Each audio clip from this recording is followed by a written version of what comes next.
Top 4 breaking news చూసినట్లయితే రాష్ట్రంలో ఎండలు మండిపోతున్నాయి. ప్రచండ బాలుడు నిప్పులు కురిపిస్తున్నాడు. మార్చి 3వ వారంలోనే రికార్డు స్థాయిలో ఉష్ణోగ్రతలు నమోదవుతున్నాయి. మధ్యాహ్నం పూట ఇళ్లలో నుంచి బయటకు రాలేని పరిస్థితి ఏర్పడింది. ప్రస్తుతం హైదరాబాద్లో టెంపరేచర్ 38 డిగ్రీలకు చేరింది. ఉమ్మడి ఆదిలాబాద్, ఉమ్మడి ఖమ్మం జిల్లాలో ఉష్ణోగ్రత 40 డిగ్రీలకు చేరువలో ఉంది. రామగుండం నిప్పుల కొలిమిని తలపిస్తుంది.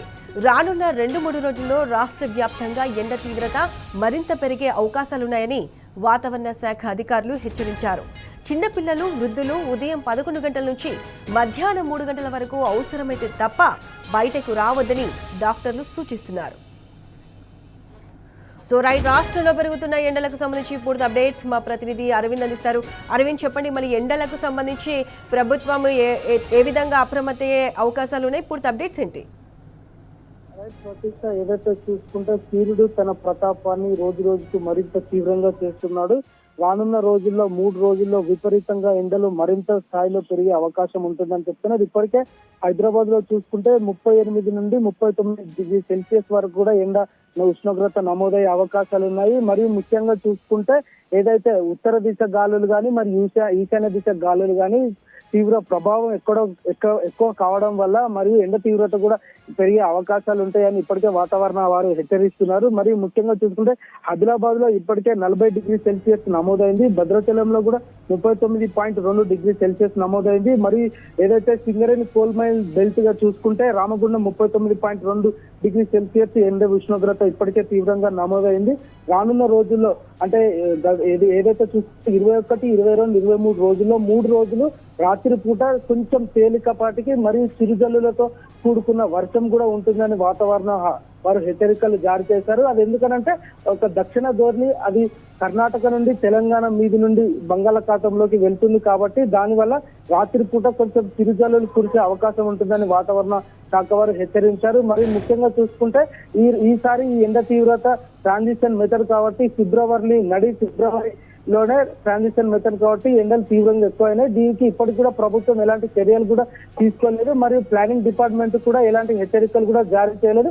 అసలు ప్రభుత్వానికి ఇది పట్టించుకుంటున్నారు లేదా అనే ఒక తీరునే కనబడుతుంది. ఇలాంటి ఎండాకాలంలో గత బీఆర్ఎస్ ప్రభుత్వంలో ఏదైతే ఎండ తీవ్రతను దృష్టిలో పెట్టుకొని మార్చిలోనే ఎక్కడైతే ట్రాఫిక్ సిగ్నల్స్ ఉంటాయో అక్కడ ఎక్కువ జనాలు వెయిట్ చేస్తారు కాబట్టి సిగ్నల్ పడుతుంది కాబట్టి అక్కడ గ్రీన్ మ్యాట్ టైప్ వేసేది. మరియు ముఖ్యంగా చలివేంద్రాలు కూడా ఏర్పాటు చేసేది.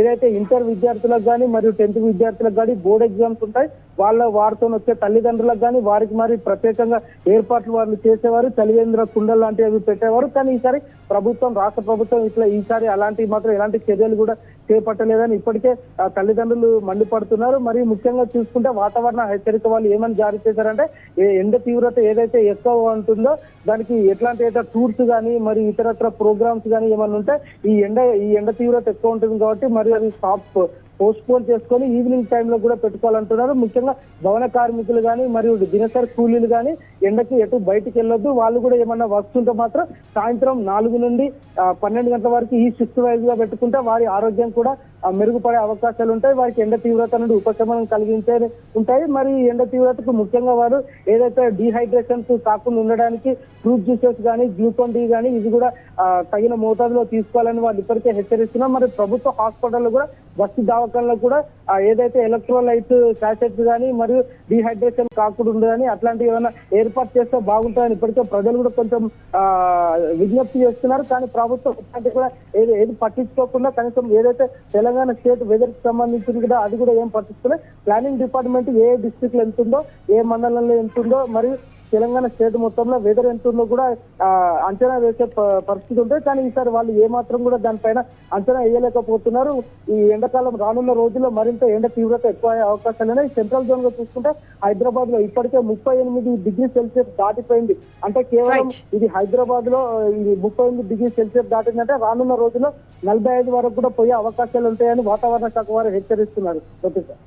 Right Aravind, thanks for the weather updates.